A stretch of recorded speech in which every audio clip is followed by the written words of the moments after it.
Let me tell you of the days of high adventure.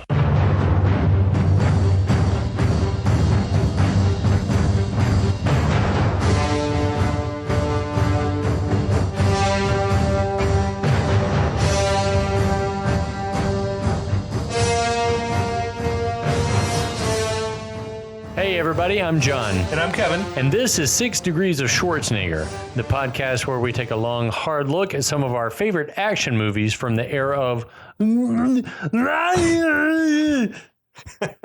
Schwarzenegger.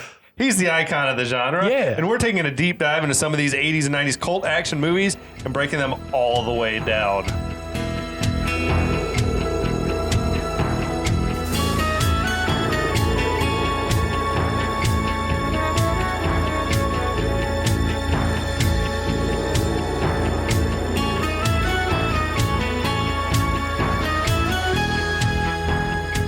Welcome back, Bonza friends. Bonzer people. What's up, John? Hey brother, how you doing? Fuck it, I feel great, man. I feel great too. Dude, I love Foster's. I want to get Foster's and take it to the beach with me.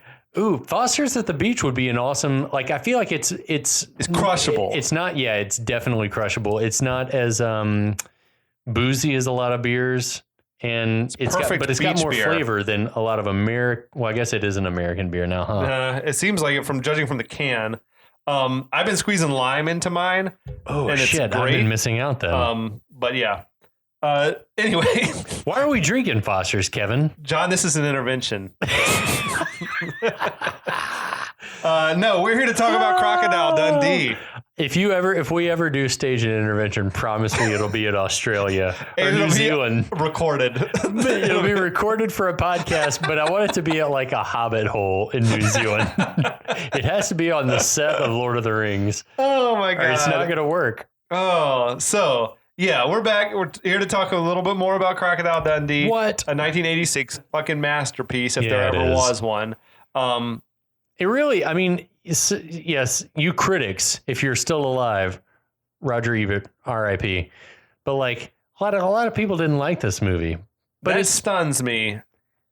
I think that they just thought that it was so formulaic and that there was no plot. There really wasn't. But there is a ton of story, I think, to it. A lot. So much happens in such a short movie. Yeah, but when you think about it, there are no stakes. You know what I mean? No, yeah, lives are never on the line. There are no stakes. No stakes in this movie whatsoever.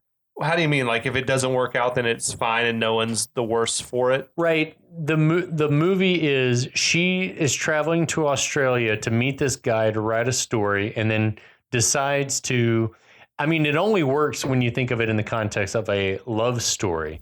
But like the only goal is for her to bring him to New York and for him to hope that she falls in love with him. Well, the stakes, yeah, that us as the viewer were hoping for them to end up together. Right. But by and large, like what the review's saying, what I kind of agree with is that it's just one long fish out of water gag. Right. The first half was her out of water. Right. And the second half, him. Right. Yeah. But it's endearing because it's Paul Hogan. He's so charming. And let's just talk about Paul Hogan. Awesome. He's amazing. Yeah. I can see why he's like bagging women 20 years his junior. I want to, and I didn't look up. I would love to know like what he's up to right now. He's got that movie that came out. I mean, I think he's basically the like sort of mockumentary thing. Yeah, it's like he's playing himself as a person that everyone thinks of as, hey, you're Crocodile Dundee. And he's like, no, I'm not. I'm Paul Hogan. Right. I'm not like that guy. Right. Man, we should definitely watch that. That sounds like fun. It seems watchable. Yeah. And I think he's just living his best life. Yeah. Which everyone should be doing when they're in their 80s. 83 years old. I hope you're doing exactly what you want to do. Can you imagine you're grinding on a 9-to-5 like a Walmart greeter at 80? Well, I mean, I'm even thinking about like actors who are still killing it at Well, if that's your passion. Yeah, I hope you're doing it not to pay your mortgage, but because it's what you want to do. Yeah, well, that's a deeper conversation about how in the capitalistic society in which we live, you have to grind it out until you're 80 or you fucking can't afford your doctor. Anyway, Crocodile Dundee, baby. So what happened in the last couple of episodes is that Sue, newspaper reporter, probably wealthy, travels to Australia to meet mysterious Mick Dundee, who was bitten by a crocodile, drug himself out of the wilderness, and survived to tell the tale. They sort of have a meet cute, like romantical. It is that thing of like, oh, he's so annoying, but he also is charming. But he's also like Tarzan, ruggedly handsome. And I'm like, he's a hick from the sticks, and I'm a city woman, and I want to take him back. And it's like I'm the plot. it. It's the plot of any number of romance novels. Definitely, you know. So she decides to convince him, and does, to come back to New York. Upon arriving in New York, her boyfriend Richard, who is also her boss, the lure of her V is strong. Because he did. I think he came from Australia to New York for the chance. He just wants the chance to get with that. The kiss that they shared there on Echo Lake was magical. Have you had that in your life? I have. Like where you're like, oh, I need that anymore. Like you just get smitten. Yeah, absolutely. But then they arrive back in New York. She has a boyfriend that she hasn't broken up with, who's disturbed by the fact that she's here with a strange man. He's like your typical 80s sort of powered Coke Wall Street douchebag. Yeah, he runs the newspaper. So at dinner, he tries to make a fool of Mick, but Mick gets the drop on him, punches him out at dinner. And that's where we pick up in chapter 4. So we're on the cab ride back home. Sue is scolding Dundee for hitting Richard, saying, we're not in the pub in Walkabout Creek anymore. I like that she's being like diminutive with him about his hometown. Like that's some highbrow shit to pull. Like saying, we're not in your hometown, redneck. Like you don't just slug people. That wording is very diminutive. It's pejorative on her part. But do you agree with her in principle? No. No? I mean, if anyone ever deserved to get punched out, it was Richard. But she acknowledges you should never punch a person out in public ever. Well, maybe ever, just be period. I don't know. I've never punched a person, but also for her to just say we're not in your podunk hometown, that was something that didn't need to be brought into it. She was trying to demean him. Yeah, true. And that's bullshit. That's why I'm saying Linda's the villain. Sue is the villain. Yeah. They're passing through like 1986 Times Square Broadway area. Mm-hmm. They looked like they were still the remnants of like some porno theaters and stuff. You see like cats in the background. There was there was a movie theater that was playing Jagged Edge and a movie called Maxie, which I've never heard of before, but was out in theaters in 85. Right. So Dundee is saying, "You're not serious about this, lemon." And I like that. Butt out, Dundee. Like, yikes. He's, hey, call a spade. And she defends him, Richard, that is, says he's had too much to drink, but he's a warm and caring guy. Okay. And she loves him, she says. And I love him, she ends with. She's trying to convince herself. Do you now... Agreed. Tell me this, debate.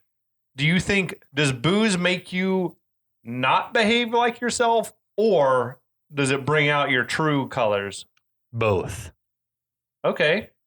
Absolutely. Expound. Both.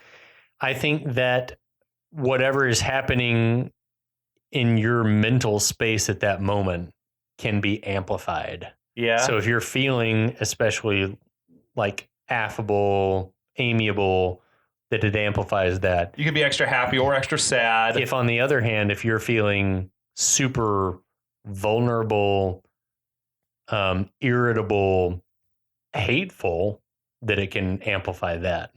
I will say from my experience, like I've never been drunk and said something that wasn't what was in my heart. Right.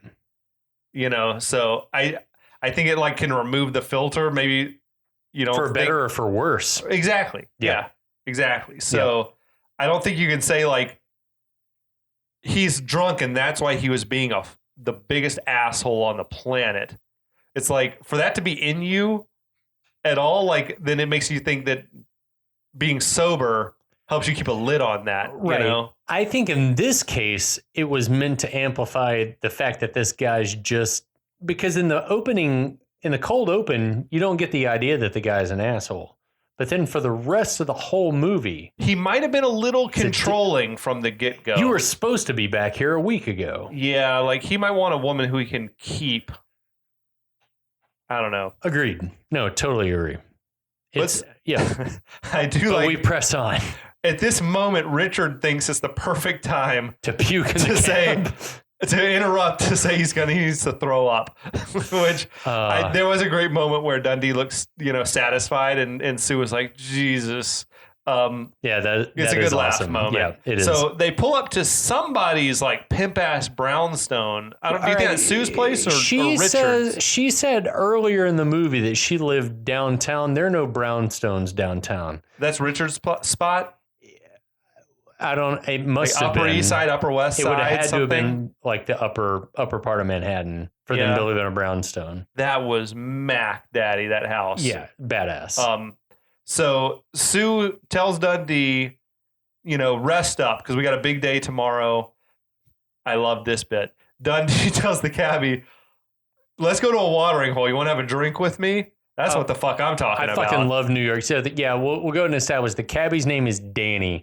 But that's what I'm talking about is like, it is not hard for me to believe that like, if you met a cabbie at the end of the night, at the end of the shift and be like, hey man, but also this is in the time before Uber and Lyft. When the cabbie was making paid hundreds of thousands of dollars for his medallion or whatever it was. True. And was like making salary and belong to a union that this could happen. But I fucking love New York because it's like, that's the idea. It's like, I'm off my shift. Let's go fucking drink. Him and Danny. Anyone would be defenseless if Mick Dundee asked you to come have a drink with him. No one could say no. Absolutely. A doctor on call is like, fuck yes. What are we drinking? To the ER? He's like scrubbing in. That's amazing. Dundee and the cabbie, they're at this dive bar. Dundee's charming everybody. Yeah. Right? Everybody fucking loves this guy. You've got to, he's completely himself. He's not pretentious. He just gets on with everybody. Yep.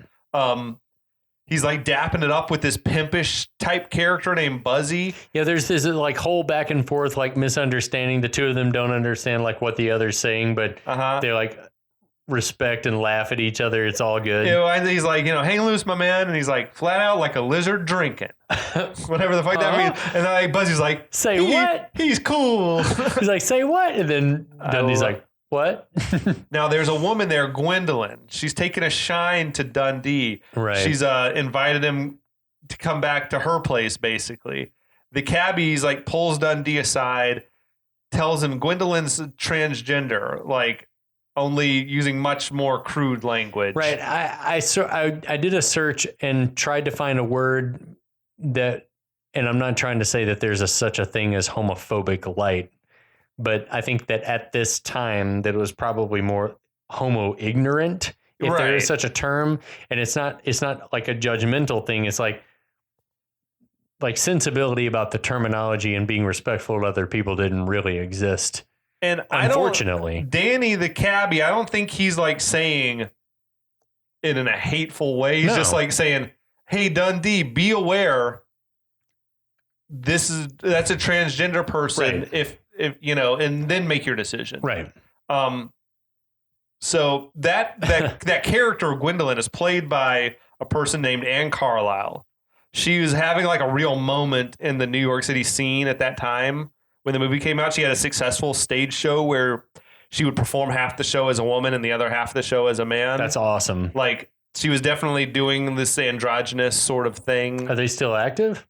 I don't know. I don't think so. Okay. She also did a spread in Playboy at the time, which in the interest of being thorough, I researched that. Feel free to Google her. Yeah, absolutely. Anne Carlisle Playboy. But so that threw me because I just assumed they would cast a real transvestite or crossdresser or transgender or whoever it might be, but yeah, it was a different time, and also she they were probably just looking she like carried you the said. look off. We need someone who you could believe, right, was either a man or a woman. Sure. So Dundee walks back over and gropes Gwendoline's crotch. Yikes! Can't do that here. She runs out in terror, justifiably. Yeah. The victim of a sexual assault. Yeah. I mean, like, that's not okay anywhere. It's not okay. I don't think it's even excusable in 86. It's not meant maliciously, but again, that's giving lots of credit to someone who's an adult. Like, that's not okay anywhere. I don't think. You would know that's not okay to touch. It's not okay to touch a person without their permission. Correct. Period. Regardless of even where you're touching them. So, Dundee is shocked that the cabbie was right. Yeah, Danny, you're right. The rest of the bar goers there find it hilarious. Yeah, he's like, you all knew it, you bastards. This is the scene that's like big time problematic for the movie. Agreed. To me, almost it's like the only scene in a movie that's 35 years old that is like, oh, you can't do that anymore. But it goes to show you just how taboo anything having to do with transgender, homosexuality, like anything was. And though the world has a shameful far way to go to catch up, it's like, it's good now that we can look back at it and be like, yeah, that's not great. That was not good. No, it's not cool. You have to be willing to like grow with the times and progress. Yeah. Crocodile Dundee. Well, and I think it's a learning moment. Totally. And I've seen movies for me, like, definitely. And I've seen shit like more recent movies, Wedding Crashers does shit that you're like, whoa, you can't say that. Right. Or like, or fucking Hangover. Right. Does some crazy shit. And it's like, it's amazing how much things have changed even in the last 5 or 10 years. Agreed. So later, like the cabbie who's drunk off his ass. He was rough when we cut to the bar earlier. He was like coming out of the bar with like bathroom face, like he was bragging about how he was going to outdrink Dundee.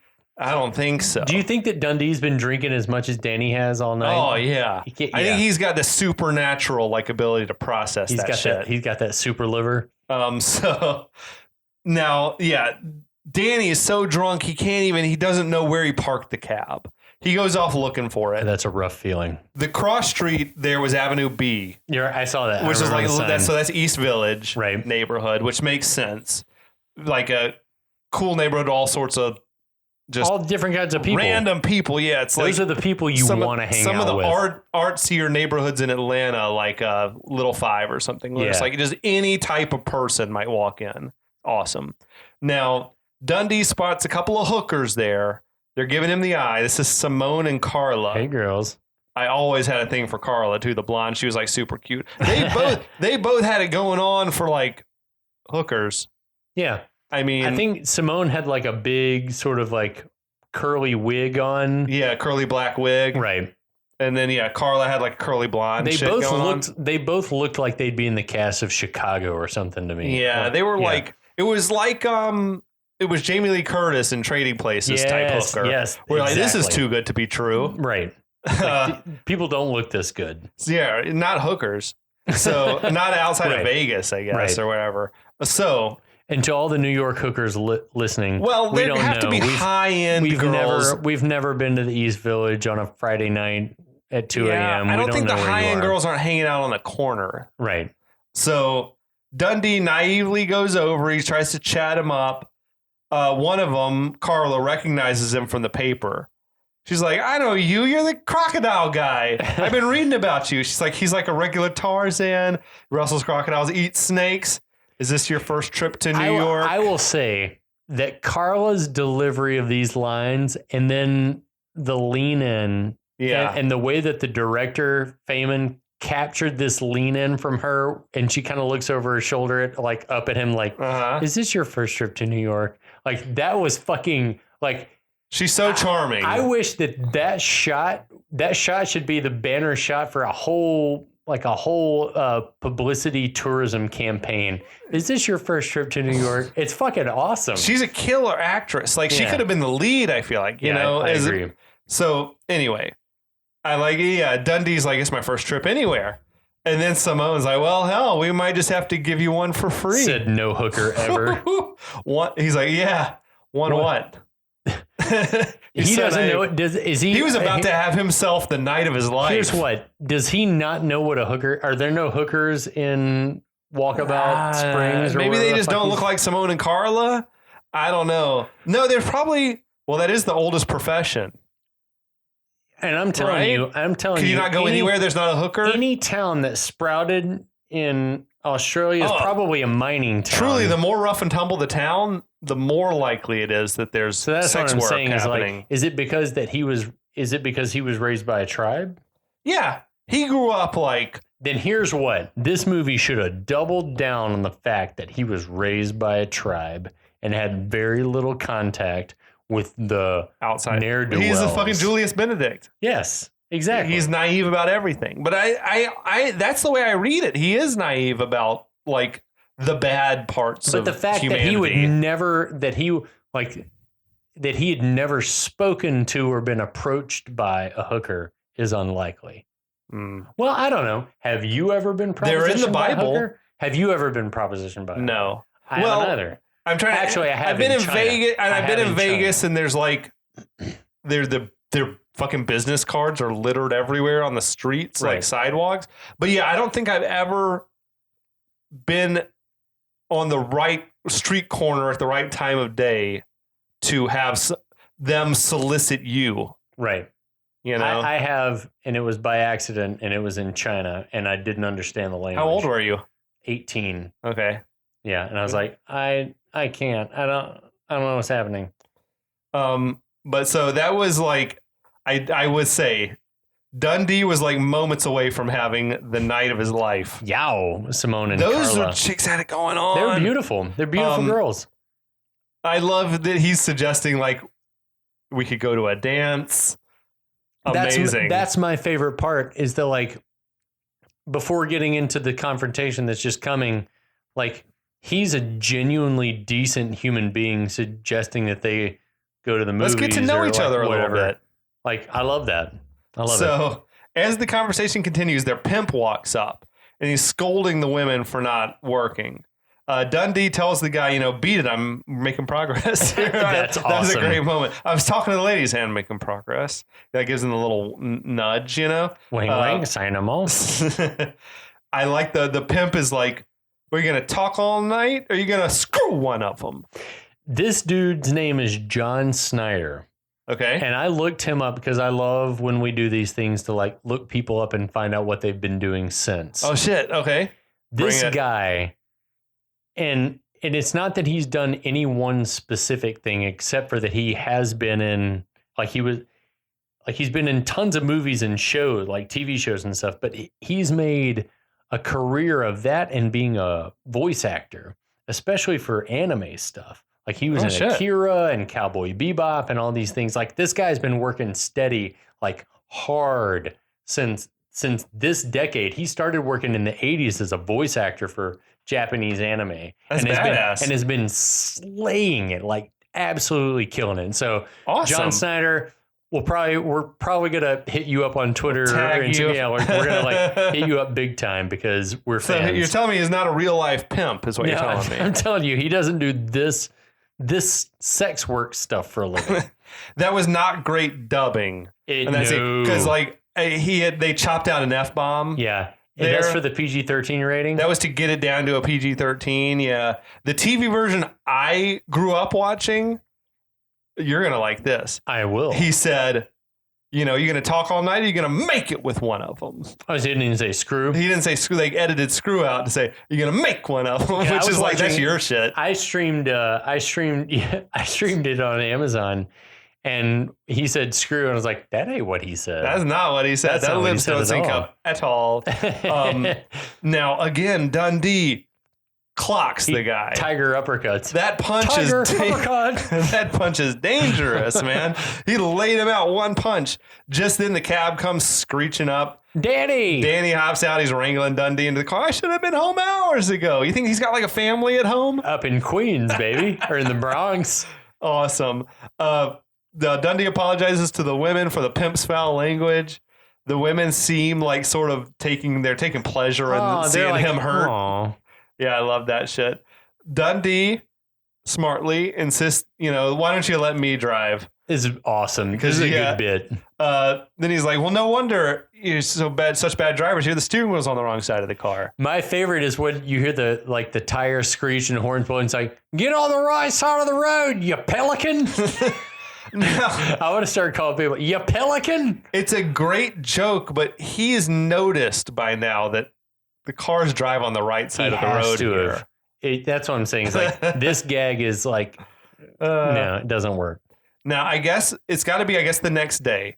Dundee is doing a little bath/laundry combo in the tub. Yeah. Singing a song. Just he's like whistling. I found it a little odd that after his first night, he's already doing laundry. Like, does he only have one pair of socks? Yes. The answer to that question is yes. What else is in that sack he had? His other snake jacket. His vests. He has his copious vests. Snake vest, snake jacket, second snake jacket, snake boots, crocodile stuff. So Sue lets herself into the room. What the fuck is up with that? He just had the door ajar. Did he? Yeah, I think it was open. I thought. Maybe she has a key. I think she had a key or asked for a key, which is even worse. Could give you 2 keys, I guess, when you check in. This was in the day before the card. This was in the day before card keys. This was in the day of like hotel keys. Accurate. And I would guarantee that when they checked in, she said, I would also like a key so that she could let herself into his room. Because I feel like he becomes a liability for the paper and they have to be able to. If something bad happens. If he coked up. Yeah, exactly. The OD. Day one. Yeah. So yeah, she lets herself in. She's amused by the fact that he slept on the floor. She is positively giddy. Like it's Christmas morning that he slept on the floor. She's like, that's a great detail. She's like, it's a great detail for the story. Yeah. Anyway, him sleeping on the floor is charming. It is, and it's also full Julius Benedict style from Twins. 100%. So, I paused it just to study what's going on in that room of his. He had a spent bottle of champagne in there, which you would dig. I love it. Had like his cigarettes in an ashtray, like a magazine, a little light reading, and the remnants of either a late night snack or a breakfast. I like that. Yeah. I love that he came back and had a bottle of bubbly. I do too. Fucking treat yourself, buddy. Yeah, absolutely. So, but also that Crocodile Dundee would come back to the hotel and be like, champagne. Yeah. That's badass. Hell yeah. And later on, I don't know what the scene is, but later on there's like an empty, like a gift basket or something. There's like an empty basket and cellophane. Like I feel like the newspaper was like, have a bottle of champagne waiting. Have a gift basket there, whatever. Yeah. Now the housekeeper, she lets herself in. Rosita is her name. Senor Meek. Hot. Yeah. She's brought some fresh towels. I think she's Greek in real life, but that's fine. Her name seems Greek. She had a thing for Senor Meek. Dundee hears Rosita out there, tells her, leave the towels on the bed, love. Whatever. Now, Sue, sort of like gives her the, shh, don't tell him I'm here, whatever. Sue kind of pranks him. She feigns a sexual advance from the housekeeper. Can we just talk again? Like, what game is Sue playing? I don't know, man. She knows exactly. Sue has a steady boyfriend who she loves. I told you this in great detail in the cab last night. But here I am flirting like fuck with you in your hotel room, who I've barged into with a key that you didn't know I had. She's torn. My favorite thing about this scene, though, is when Mick sees the leg on the door frame and he says, "Struth." I had to Google that. It's one of my favorite exclamations in the English language. I'd never heard it before today. You and I should bring it back. Truth. It could mean any number of things, but it seems like it's basically like a holy shit. It's like, God's truth, which means like, holy fucking hell. Oh, shit. So if you're out there listening to this, God's truth, just say truth. That's old timey. One of the great one-liners of the movie is Dundee saying, "For a minute there, room service took on a whole new meaning." Awesome stuff. I love it. But I also love that this, like in all of this, Mick thinking that this was Rosita tried to diffuse the situation saying, I was only being friendly. Right. I was just being friendly. He takes his hat and tries to he's modest. I don't think he's a gentleman. He is a gentleman. I think he might say some uncouth things. Right. It's truth. Anyway. So Sue takes Dundee out on the town, takes him up to the top of 30 Rock to take some pictures. He's marveling at the view from up there. That is my favorite viewpoint in New York City. I've never been to the top of the Rock. Because you're at the top of the Empire State Building. It's great. But you can't see the Empire State Building. Right. From the top of 30 Rock, you can see Empire State Building. And that day you could see the Trade Center downtown. Today was, as I was watching that scene, was the first time that I realized I've never been to the top of the Rock. It's amazing. Yeah, it's great. Looking at that view, and now it's even more poignant because the Twin Towers off in the distance in that shot are no longer there. I mean, it's breathtaking. Yeah, so next time you're up there, check it out. I will for sure. Great little tour. Sue treats Dundee to an American staple, the hot dog, the New York City hot dog cart with chili, onions, sauerkraut, and peppers. Wow. He's like, you eat that? She's like, well, you can live on it, but it tastes like shit. Oh, sweet making jokes. The dude running the cart threw her a little side eye when she said that, which is correct to do. I don't know about the chili and sauerkraut combo. I love both Put of those things. Put it all on together? Yeah. Okay. You're going to get the sour cutting into the chili. It's good. But yeah, that was a fucking great moment. Anyway, they continue to take in the sights. A lot of this shit, I must say. And this is that buddy cop music from earlier, too. It's like, oh my God, it sounds like we're Teenage Mutant Ninja Turtles, but it's fine. Oh, fuck. It does sound like the Teenage Mutant Ninja Turtles, but it totally came first. Yeah, it did. Also, I got to say, a lot of this stuff had a striking similarity to what we see later in Twins. Yes, all of it does. Sampling the local food. You're watching people get strange haircuts. I love that, they stopped to watch a guy getting a mohawk at a barbershop, which for some reason has drawn an entire crowd. Big ass crowd. Why is there a crowd watching this guy get a haircut? Mohawks had been around. Right. That's what I'm saying. It's why is everyone like, oh my God, can you believe it's this? It's like a free show. Boo. Now a purse snatcher comes by, grabs some woman's bag, runs off. Somebody drops their bag of groceries and spills out. Somebody they drop their groceries. Dundee picks up a loose can. And Eli Manning. Fucker heaves it long distance, brains that bandit with the can from probably 100 feet away. The crowd goes wild. Dude, that shit would fuck you up. Getting hit by a can. That's like that big can of Campbell's tomato. And it's split pea shit. Yeah, Sue standing there watching gets a massive lady boner though. It's weird. Everybody's just standing around watching. No one tried to grab the guy or stop him. Everyone's it's a round of applause. Well, it's it reminded me watching this scene that maybe the people that wrote Teenage Mutant Ninja Turtles, which maybe we should do because I think it'd be fun I'm as shit into to it. do Yeah, it'd be awesome. The scene where Raph trips the purse grabber and the guy looks up and he opens his coat and points to his side. That would be badass because it's the same scene. It's almost the exact same scene. It truly is. Now later on, I guess Sue has taken Dundee to this kind of an art scene type of party. Doesn't this feel like every screen interpretation of an Andy Warhol party? Oh, totally. It's like upper muckety muck New York. Everyone's like, oh my God, I'm an artist. I'm an intellectual. I think we could do a whole episode just on the background players in this scene. I feel like there's such a variety of bizarre type of people. It's so here. You found it it's over the top. Like a truck. It's like a truck. Well, I don't know that it's over the top. I think it's probably right on. 80s excess in New York. But I feel like when did Warhol die? Was he still? He was around in the early 80s for sure. He's still around in the 80s, late 80s, I think. Okay. After Basquiat died. Yeah. But that's what I'm saying is it's this vibe was the vibe of New York. I was digging it, man. I did. I wish that I was there. I wish Warhol was there. I wish Basquiat was there. The women at that party, dude, were next level.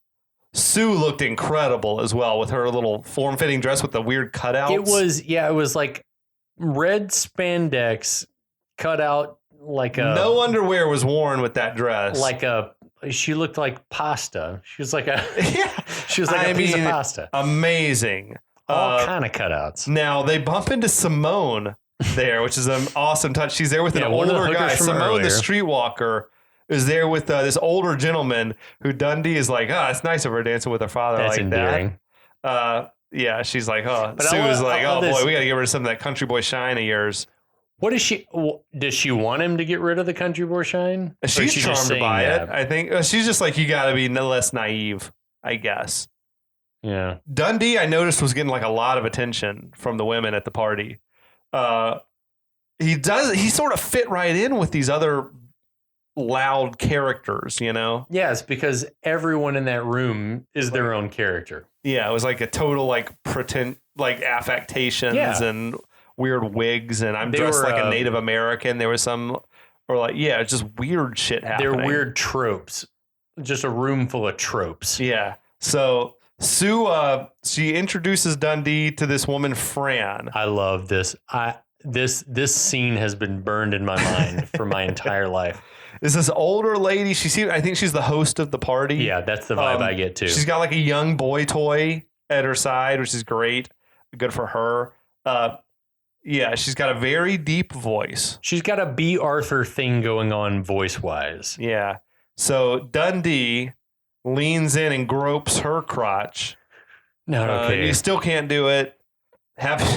Dundee, having confirmed that Fran's got female genitalia, he says he's pleased to meet her. Ugh. Sue's like mortified. It's okay. He's Australian. And Fran says, maybe I'd better go there someday.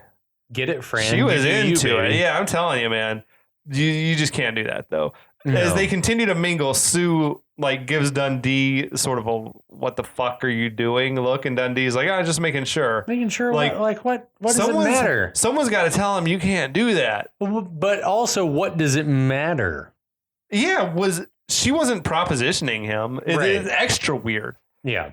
With Gwendoline, he had some skin in the game. Right. This is just like, I meet a random stranger. I got to know if they're biologically, what is going on between their legs. I got to know. There are rules of decency, and the first of which is it doesn't matter what anyone's sexual orientation or preference or identification is, Mick Dundee. But this was 1986, and Paul Hogan. It was a different time, and he's his character. He's playing the uber naive. He is playing Peter Pan. He is Australian Peter Pan. It's like I don't know what to think. He doesn't know what's going on. But thank God for Sue being there to like tell him like she didn't though. Yeah, she that's didn't. Also she true. should have been like, dude, don't touch anyone unless they ask you to touch them. Like that's rule number 1. That's a good rule to teach any child at age 5. Like, don't touch anyone if they haven't encouraged you to touch them. So Sue disappears to go get him some drinks. No one needs more drinks. Everyone's had enough. Dundee starts to roll himself a cigarette, which is fucking a swaggerish move. Yeah, it's badass. As he's surveying this party scene. Now, this woman who was smoking hot comes up and takes a long drag off his cigarette. She's got like a pixie dream girl thing going on. She's got like a wig on. She had that sort of, it was like this white wig. It was like a Sia, the musician, like Sia vibe. Yeah. She's like, that's good shit. Does that woman not smoke weed? Because there's no way to confuse weed from a rolled cigarette at all. Or so I've heard. I think she's so wasted that she's just Australian tobacco or whatever he's smoking tastes like weed. I'm sure that fresh tobacco rolled without all the preservatives probably does have a different taste. Yeah. But I still wouldn't think it tastes like weed. It's enough to confuse the two. Yeah. But she's also probably so fucking high. She's on acid. Yeah, she is. She's eating a bunch of shrooms. And she's out of her mind. Yeah, but yeah. Now, later on, Dundee is like fitting right in. Yeah, he's the life of the party. He's chatting it up with randos. Sue was out there dancing on the dance floor, giving him the eye. Mixed signals. She looked fucking great. Mixed signals. Fran, the older woman, the hostess, is giving like a flirty wave to Dundee. I do love that she appears to be drinking some brown liquor in a glass, though. Fran was? Fran's drinking like a brown liquor cocktail, baby. Fuck yeah. She's drinking an old fashioned or a Manhattan or something. Well, we'll get to it. Okay. But I'm telling you, Fran was into that crotch grab. No, she's like, I must get to Australia, baby. Good for her. So Dundee, he pounded that martini. He like downed it in one big gulp and went to like look for a quiet spot. I guess he found the kitchen area where there was some dude snorting cocaine, and amazing. There was a bottle of Drambuie on the table. Nice. That came up in Roadhouse. Yeah. We talked about it. I Googled it. So Drambuie is Scotch infused with honey, herbs, and spices. Yeah, it's got a very medicinal, like herbal quality to it. I'm curious now to have it. I didn't know it was Scotch based. I thought it was more like a... It's got a smoky quality to it. We should try some. In my mind, yeah. I assume it can be found. Is it back in the liqueurs? Yeah, it is in the liqueurs. My dad likes a Drambuie. He doesn't really... Do you drink it just straight? Is it a mixer? You usually mix it with something else, like with a cocktail of some with kind. other spirits? Or not many, but just like to make like the base of a cocktail, just because there's so much going on in the I'm curious itself. About it. We should get some. Maybe we can find like a small. I guarantee you they have the Toco Giant. Yeah, okay, they do. Let's check that out. Shout out Toco Giant. Hey, sponsor us. Yeah, because we'll give you business. Yeah, they definitely have Drambuie. Okay, Toco Giant. Awesome. Okay, Dundee misunderstanding what's going on with this dude snorting the coke. He like thinks the guy's trying to treat a stuffed nose. Right. So he like he fills a pot with hot water. Thank God the kettle was boiling unattended. What was anyone doing with boiling water? It was boiling unattended on the stove, and it was not whistling. I don't know what to make of that. I don't know what's happening. I don't know if someone was like, make a round of hot toddies for everyone. I guess so. Make a round of hot toddies for everyone, said Fran. Someone could have been working on some coffee. Or tea or something, got distracted. I don't know. Yeah. Either one of those. But you're right. Things. The teapot should have at least been just making obnoxiously whistling. So Dundee. There should have been a staff member like slumped over the stove, like just coked out and like asleep. Anyway. So Dundee, he takes that boiling hot water. He pours it into a pot. He takes this man's entire stash. Like a whole file full. Yeah, empties it in there. He tells the man, lean over it. It's like steaming up. He's like, take big, deep breaths. He throws a towel over the guy's head, tells him, like 10 minutes of this, you'll be clear as a bell. Oh, my God. Sue leads him away, tells him, you just like wrecked all that dude's cocaine. Dundee doesn't even know what that is. Sue tries to explain like the concept of getting high. Huh? So is it conceivable that Dundee has no understanding of like the concept of drugs? That's unlikely. I don't know. It's how sheltered were you? Julius Benedict. Does Julius Benedict know about drugs? Yes, because he reads shit. He researches. You don't think that any of the guys in Walkabout Springs are bringing like low grade shit They're into meth the village? Heads or like shooting heroin and shit. Definitely. But somehow Dundee doesn't seem to get it. He would know what drugs are. Okay. Now he smoothly he says something. I was like, oh, she's like, it's for a buzz. He's like, oh, like when you shove a blowfly up your nose, which is bizarre. And she creams. She just creamed. He clinked glasses with her and threw his arm around her shoulder, and she was just like staring him down, man. She gave him the hard, long look. They were staring into each other's eyes. It was the longest look of the film. This was the look where maybe you think that this is where you saw them fall in love. I think she was at least realizing it's time to move away from Richard. Right. Now, next morning, Dundee is on the phone with Walt back at the Walkabout Creek pub. Right. He's checking in on things back home. Donk grabs the phone, tells Dundee, get stuffed. Love it. Love that dude's voice. Donk's voice is awesome. Yeah, he's great. Walt is asking, how are you getting on in New York? Dundee tells him, "These bonds are people. They're a bit weird." Bonds are, for anyone who doesn't know, which I didn't, apparently means like first rate. Yeah. First rate people. But weird. That's a fair assessment. Absolutely. More than fair. Especially in New York. It is a quick, funny cut from him saying, these people are a bit weird. Smash cut to Dundee's in his hotel room wearing a towel and his boots. He's got like his clothes strung up on a laundry line that he's rigged up in the room. He's got his knife stuck in the wall to set up the laundry line from. I need to see how Dundee was living back in Walkabout Creek. I do too. Like, what the fuck are you used to, man? I feel like they show his shack in part 2. But I was watching it today, and he said, like, that's his holiday house. Like, I haven't been here in a long time. Like, right. when he's living out in the bush, I guess he stays there. But I don't think it's his every night home. But I'm curious as hell how he's living. Is he sleeping on the floor, I guess, somewhere? He must be, yeah. We're camping out under the stars, man. There's worse ways to live. Absolutely. So Walt asks Dundee, when you coming home? He says he'd like to stay a while. Walt correctly surmises that it's because of Sue.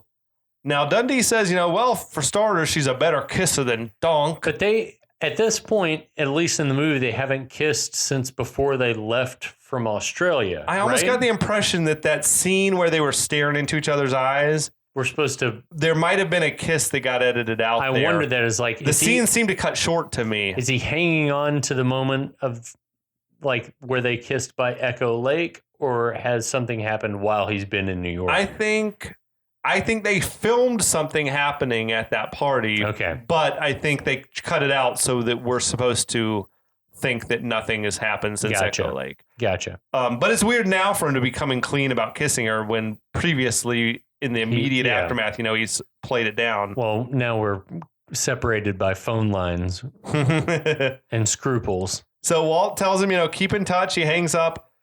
I thought it was weird that the phone immediately was ringing again in the pub. No chance. I feel like that's a place where they get one call a week to the bar. Somebody calling, "Are you open?" Yeah. What?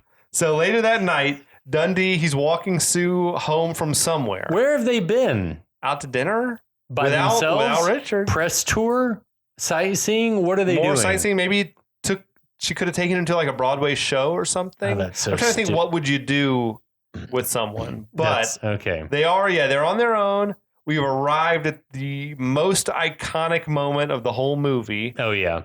Big time. Young fella walks up, asks if he can get a light, which Dundee politely agrees. Dude's rocking like some Michael Jackson fashion. Like Thriller. He looks like Thriller. Yeah. 100%. Guy pulls out a switchblade. And several other young ruffians materialize at the same time. It's like a gang. He's like, "And your wallet." And then Sue is encouraging Mick, like, "Mick, give him your wallet." And he's like, What for? He's got a knife. That's not a knife. Whoosh. That's a knife. Is it like everyone's uncle, everyone's dad quoted that line for 20 years? I'm sure if there's like the AFI list of best movie lines, it's in there. That's a knife. Yeah. Dundee like slashes the punk's jacket and the punk runs off. I read in some versions they cut the bit out of him slashing the guy's jacket, like because they thought it was too aggressive. I wondered the same thing if it was similar to the first or the second act, the second episode where he shot at the poachers, and it was just like he knows the depth that he can get to without injuring someone. Oh, I'm sure that he knows exactly. That knife is an extension of his body. And so that's what this scene reminded me of, is when he was shooting at the guys, he knew exactly where he could shoot and do what. Yeah. And so this scene was like, I know I can do this and fuck you up and you're going to run away and it's not going to hurt you. I never got the impression that he meant that guy any physical harm. Right. He's just like scaring him off. Right. Just kids. Then Dundee is like, just kids having fun. That's a fucking generous perspective. Settled. That was awesome. Then, Dundee's asking Sue, "Are you all right?" And she's like, "I'm always all right when I'm with you, Dundee."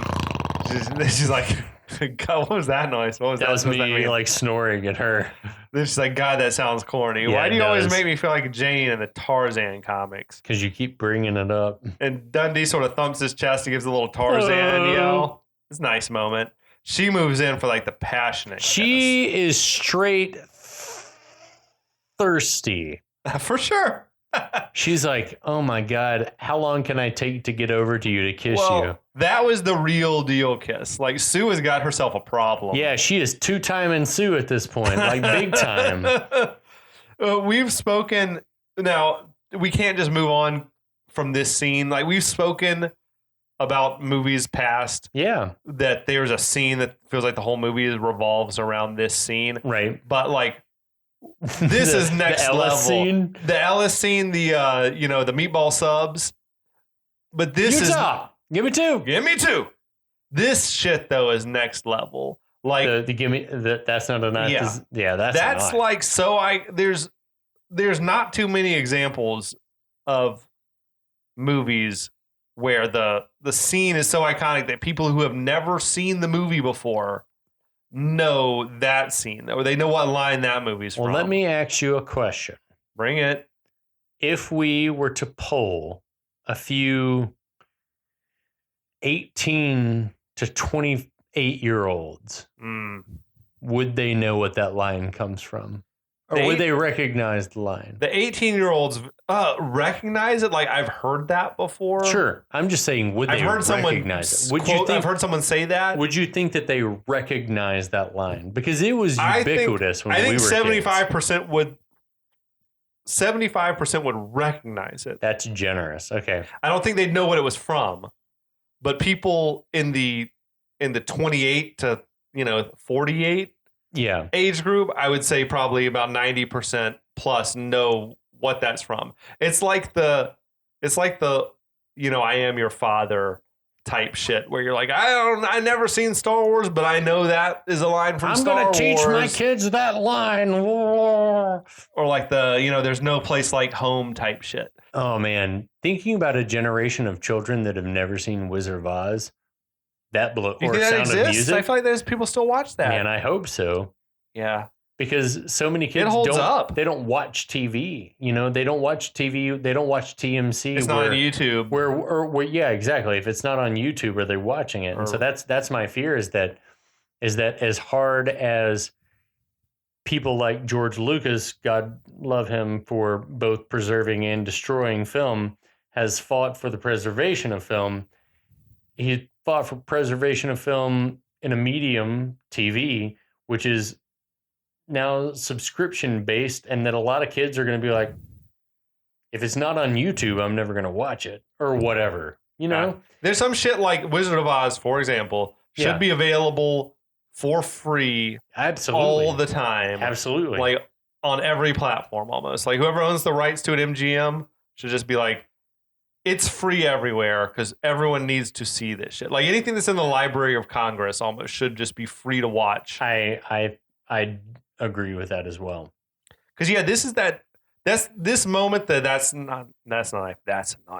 That's that shit that turns up on like the AFI, greatest moments lists and because stuff. It is because it's like I rewound this scene more than 10 times today to watch why it's so effective. What did you come up with? And the reason is that like Paul Hogan's chuckle before he delivers the line, he goes, that's not a knife. And then you don't even really, all you hear is sort of the sound of him pulling the knife, and he goes, and then you see the blade and he goes, that's a knife. And his eyes light up. And the way his eyes light up is like, it would never have worked without his facial expression. And it's like, holy shit. And I watched it because the way that he delivered it was the same way that my uncles would recount it to me, as though I'd never seen it. But the way that they recollected it to me, like that was the way that they would do it in that situation. And that's why it's so memorable. It was like, if these stupid redneck motherfuckers were in that situation, that's how they would have done it.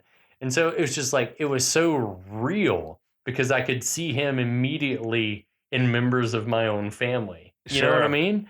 The guy's such a natural entertainer, I guess. Yeah. That it's just flawless. Because, he's not a guy who went to acting school in Australia. He's just a dude who is a natural born funny man. It's fucking awesome. Oh, love the man. I love the moment. Love the movie. Yeah. We're all out of time for this episode. We miss Mike. Mike, we're so glad you were with us. We miss our friends in the Last of the Action Heroes podcast network. We hope you guys are listening along. Fuck you if you're not, but not really, but also really. And we're going to see you guys back for the final installment in our Crocodile Dundee series. Kevin. We'll be back.